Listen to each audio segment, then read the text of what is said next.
ఒకటి ఆత్మీయ భరోసా అక్క. ఇందిరమ్మ ఆత్మీయ భరోసాలో 3 సమస్యలు ఉన్నాయి అక్క. ఒకటి ఏమైతుందంటే అక్క, గుంట భూమి ఉన్న ఇందిరమ్మ ఆత్మీయ భరోసా రాదు అని అన్నారు కదా, దానివల్ల కొద్దిగా నష్టం అవుతుంది.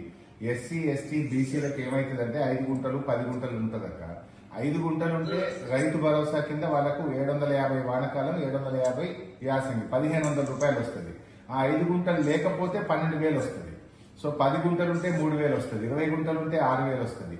అంటే కొద్దిపాటి భూమి ఉన్న వాళ్ళు, ఎకరం లోపు భూమి ఉన్న వాళ్ళు ఇందిరమ్మ ఆత్మీయ భరోసా కింద 12,000 రూపాయలు వస్తే ఈ రైతు భరోసా కింద వాళ్ళకి తక్కువ డబ్బు వచ్చి నష్టపోతుంటారు కనుక దయచేసి అక్క, ఎకరం లోపు భూమి ఉన్న వాళ్ళు 24,57,000 మంది ఉన్నారు. 24,57,000 మంది వాళ్ళందరూ నష్టపోతారు. మీరు ఆప్షన్ ఇవ్వండి, మాకు 5 గుంటలు 3 గుంటలు ఉన్న వాళ్ళు మేము రైతు భరోసా తీసుకోము, ఇందిరమ్మ ఆత్మీయ భరోసా తీసుకుంటామంటే వాళ్ళకి 12,000 వచ్చే అవకాశం ఉంటుంది. అదర్వైజ్ పేదవాళ్ళు ఎస్సీ ఎస్టీలు బీసీలు ఉంటారు. ఇది ఒక్కటి మీరు కన్సిడర్ చేయాలనేది నా రిక్వెస్ట్. ఇందులో ఇంకొక ప్రాబ్లం ఉంది అక్క, ఇందిరమ్మ ఆత్మీయ భరోసాలో 60 ఏళ్ళు నిండగానే ఈజీఎస్ కార్డు తీసేస్తారు. అసలు ఈజీఎస్ కార్డుతో లింక్ పెట్టడం కొంచెం ఇబ్బంది ఏమో. 20 పని దినాలు అనేది పెట్టిండ్రు.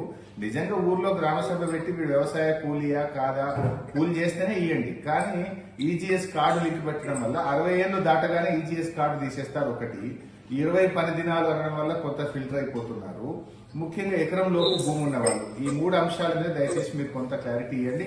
అంటే 60 ఏళ్ళు దాటిన వాళ్ళకి ఈజీఎస్ కార్డు ఉండదు, కానీ వాళ్ళు కూలికి పోతుంటారు. అటువంటి వాళ్ళని కూడా కన్సిడర్ చేయాలని నా రిక్వెస్ట్. ఇది ఆత్మీయ భరోసా. ఇక ఇండ్ల విషయంలో నా రిక్వెస్ట్, 20 ఇండ్లు అంటే ఆ గ్రామంలోనే గ్రామ సభ పెట్టి పూరెస్ట్ ఆఫ్ ద పూర్ ఇల్లు లేని వాళ్ళకి ఇచ్చాము.